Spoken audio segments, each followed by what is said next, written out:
Halo, halo, apa kabar? Senang sekali bisa kembali menjumpai Anda semua. Saya Hirsun Arif bersama dengan Bung Rocky Gerung. Bung Rocky, pimpinan DPR akhirnya memutuskan tunjangan perumahan untuk anggota DPR hanya berikan selama 1 tahun, bukan 5 tahun seperti rencana semula ya.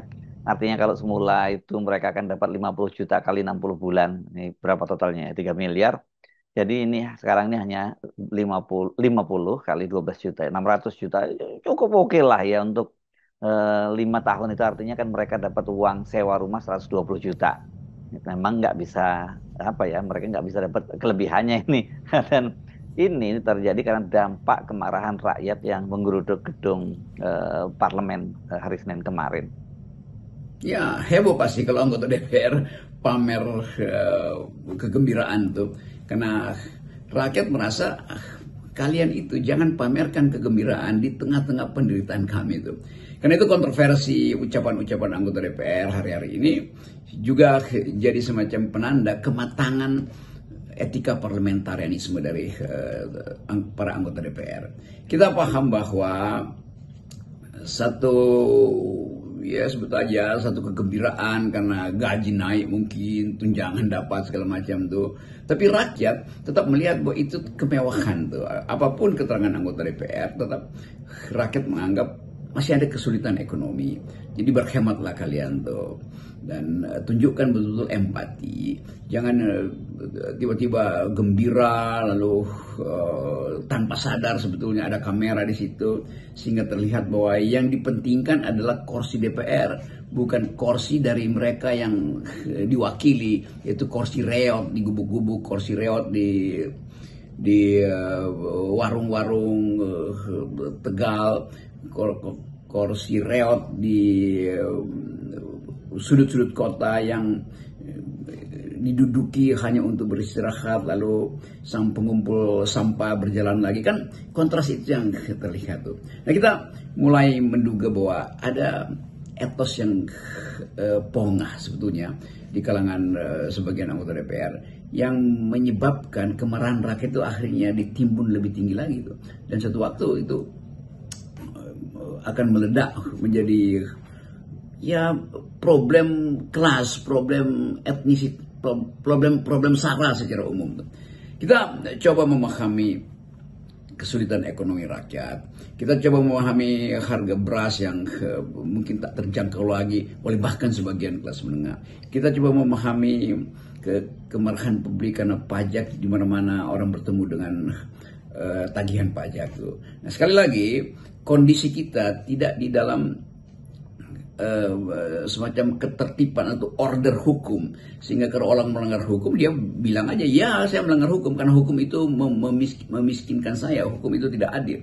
Nah, ini yang kita sebut sebagai suara publik yang makin lama makin nyaring, yang menimbulkan semacam kalkulasi apakah Presiden Prabowo dalam 5 tahun ke depan itu akan terus berhadapan dengan hal yang sama itu.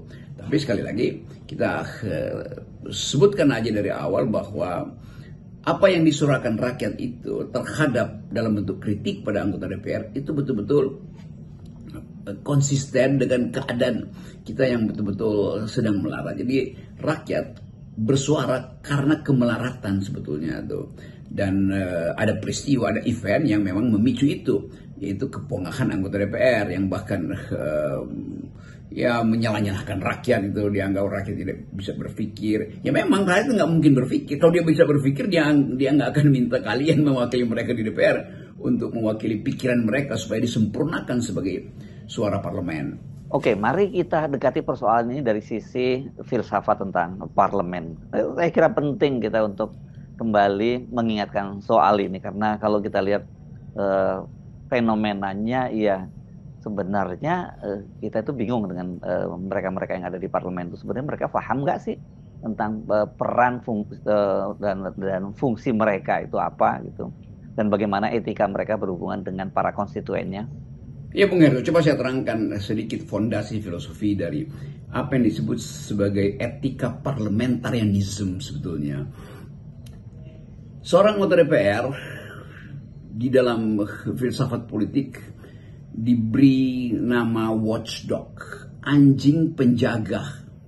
Penjaga siapa? Ya menjaga rakyat tentu. anjing penggonggong. Menggonggongi siapa? Yang menggonggongi kekuasaan, menggonggongi pemerintah. Jadi dari awal menjadi anggota DPR berfungsi dua. Satu, menggonggong kepada penguasa.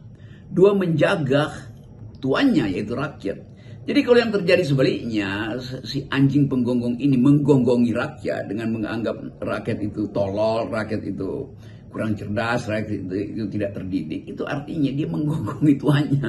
Kan konyol. Jadi kalau ada rakyat yang tidak terdidik, maka yang salah adalah pemerintah karena tidak mempersiapkan infrastruktur politik, infrastruktur sosial ekonomi yang memungkinkan rakyat itu mengakses pendidikan. Kan jadi anggota DPR mesti menggonggongi pemerintah, bukan menggonggongi rakyat. Itu dungu namanya. Jadi rakyat berhak mendungu-dungukan wakilnya, mentolol-tololkan wakilnya, tapi tidak sebaliknya. Kenapa? Karena para anggota DPR ini adalah pengemis suara rakyat. Waktu nyalek, waktu mau nyoblos, bahkan 20 menit sebelum masuk kotak suara, itu diguyur dengan harapan, minta rakyat memilih dia, karena dijanjikan dia akan penuhi tugas-tugas konstitusi, yaitu mencerdaskan kehidupan rakyat, memelihara fakir miskin. Jadi anggota DPR sebagai watchdog, dia harusnya mengucapkan kegelisahan rakyat, bukan berbalik untuk mengejek rakyat. Jadi kita betul-betul ada di dalam anomali itu, dan situasi hari ini justru menunjukkan betapa sejarah akhirnya mulai menapis. Mana anggota DPR yang paham bahwa dia adalah watchdog yang harusnya menjaga rakyat, mana anggota DPR yang sebetulnya sekedar anjingnya pemerintah sehingga membela-bela pemerintah. Kan itu intinya kan. Jadi filosofinya tetap satu, yaitu setiap anggota DPR datang dengan etika bahwa dia adalah watchdog. Apapun, mau dia datang dari faksi pemerintah, tetapi dia adalah watchdog terhadap penguasa itu.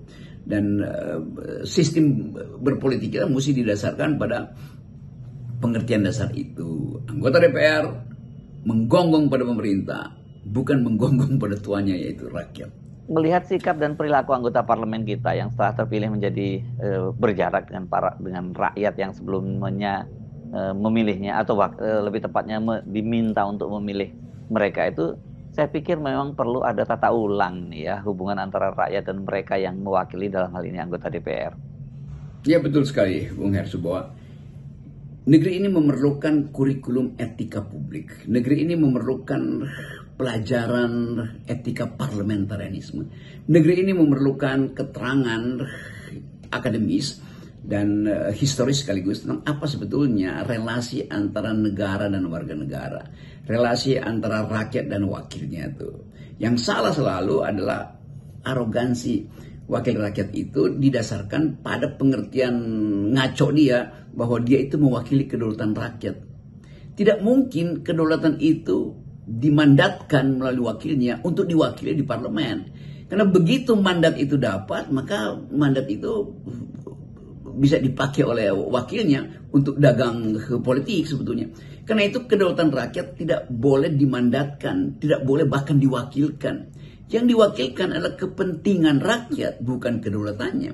Sekali kedaulatannya diwakilkan, rakyat megang apalagi sertifikat kedaulatan sudah diserahkan pada wakilnya, maka rakyat nggak pegang sertifikat politik lagi. Jadi kedaulatan rakyat itu sertifikat politik untuk memastikan bahwa setiap saat rakyat bisa memarahi wakilnya di DPR. Setiap saat rakyat bahkan bisa membatalkan perjanjian politik dia di awal pemilu. Itu intinya tuh. Jadi kita mau kembalikan pengertian dasar itu supaya betul-betul ada pemahaman sempurna bahwa wakil rakyat itu mewakili kepentingan rakyat, bukan mewakili kedaulatan rakyat. Karena setiap 5 tahun kan dia diskrutinasi lagi, diuji lagi, apakah Anda masih mewakili kami apa tidak tuh. Kalau kedaulatannya yang diserahkan, itu artinya sepanjang hidupnya rakyat sudah kehilangan kedaulatan. Jadi ini intinya kenapa kita mesti jadikan partai politik sebagai sekolah kedaulatan rakyat, supaya wakil rakyat itu mengerti bahwa rakyat tetap berdaulat kendati dia sudah punya wakil di DPR. Yang dia wakilkan hanyalah kepentingannya, bukan kedaulatannya. Dalam berbagai kesempatan Anda menyinggung soal pentingnya kurikulum etika politik. Apa sih maksudnya, Bung Rocky? Ya, pada akhirnya kita mesti ingat pada Pak Prabowo sebagai presiden, sebagai kepala negara, untuk mendahulukan kurikulum etika publik, kurikulum etika politik. Supaya semua hal yang direncanakan, yang disebut program-program yang berbasis pada pemihakan pada rakyat, dari makan siang bergizi, food estate, perumahan rakyat, terus sekolah rakyat, kedaulatan pangan segala macam itu harus dibungkus dengan kurikulum etika publik, etika politik, supaya nanti setiap evaluasi terhadap kebijakan didasarkan pada prinsip rakyat pertama kali harus punya hak untuk mengakses kebijakan itu.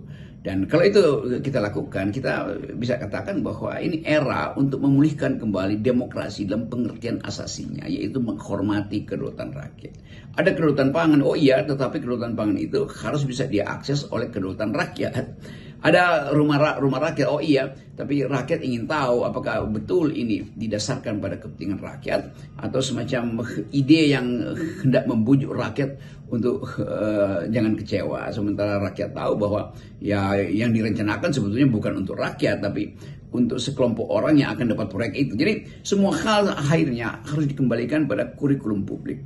Dan Presiden kita minta dengan sangat untuk mengaktifkan kembali jaringan masyarakat sipil yang mewakili secara eksternal kepentingan politik itu sebagai watchdog sebetulnya tuh. Karena watchdog yang asli itu yang ada di parlemen itu seringkali justru berbalik menggonggongi tuannya tuh. Jadi jaringan masyarakat sipil itulah yang menjadi alasan kenapa selalu demokrasi harus diandalkan pada kebebasan informasi, pada keleluasaan dan kelegaan rakyat untuk mengucapkan pikiran. Nah, kalau itu dilakukan, kita bisa jaminkan bahwa sejarah demokrasi Indonesia akan kembali ke jalan yang benar. Dan sekali lagi, apa yang disuarakan hari-hari ini, kita endapkan itu sebagai satu teguran terhadap sistem politik kita yang betul-betul mengalami kemerosotan selama 10 tahun ini dalam soal etika publik.